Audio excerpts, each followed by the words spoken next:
Have a listen.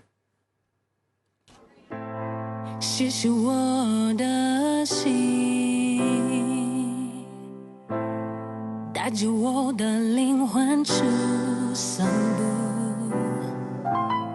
女孩松懈自己。 Well, that's called Stories About Love. And we've got Ellie joining us now. Ellie, thanks very much for speaking to us. First of all, Thank you for having me. how did you get into singing in Mandarin? Well, I was fortunate enough to move to Hong Kong due to being cast as Nala in the Hong Kong Disneyland. And while I was here, I kind of immersed myself in the culture. I enjoyed learning more about where I was at.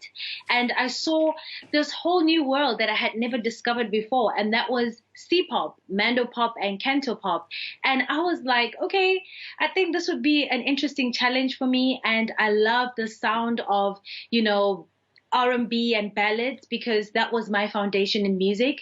So, and that's the dominant kind of style in C-pop. So that's how I kind of started my way in. And outside of your actual performance, do you speak Mandarin?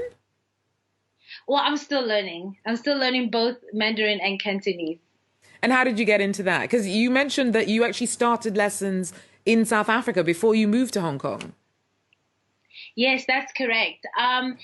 So I was looking for Chinese teachers. I wasn't sure about the difference at the time between Cantonese and Mandarin.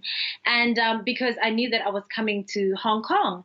And I met this great friend now.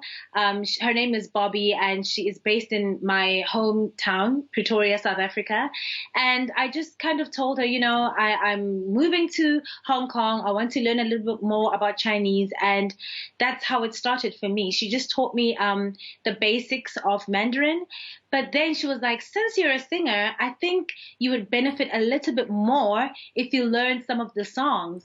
And she introduced me to a great song, Tian Mi Mi, which is a classical Mandarin song. Not a classical in the genre, but in terms of how many people know it. She introduced me to Tian Mi Mi. And as soon as I started learning how to sing it, I just fell in love with Mandarin pop. And where are most of your fans now? Are they in generally in Asia, or do you also have fans in South Africa? Well, I have most of my fan supporters are based in South Africa because I started doing movies earlier on in my career in South Africa. And so a lot of the following stemmed from there. But in recent times, I've noticed that more of my supporters are coming from this side, which is in Asia. Well, thank you very much, Ellie. Just this week, you won an award for, what was it? The most popular live performance. So you don't just, release singles, you actually perform as well. How's the pandemic affected that side of your career? Well, thank you for, touching on that. Well, with the award, actually, I am more alive and comfortable on stage, more than the studio. I think every musician kind of has a preference in that regard, but mine has always been the stage. I'm comfortable being live, being interactive, talking to the audience. That is where I'm most at home. So that award really meant a lot to me. With the pandemic, things have been quite hectic, tough. But we are all hopeful in Hong Kong that, things will open up again soon. It seems to be headed in that direction a little bit.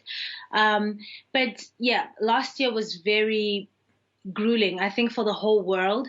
So I'm really hopeful about 2021. Thanks very much. Ellie, we wish you the very best in your career. Eli Zaelo there speaking to us. You can download her singles from all your usual online stores.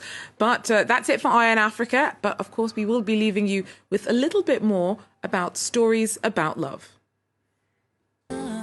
保证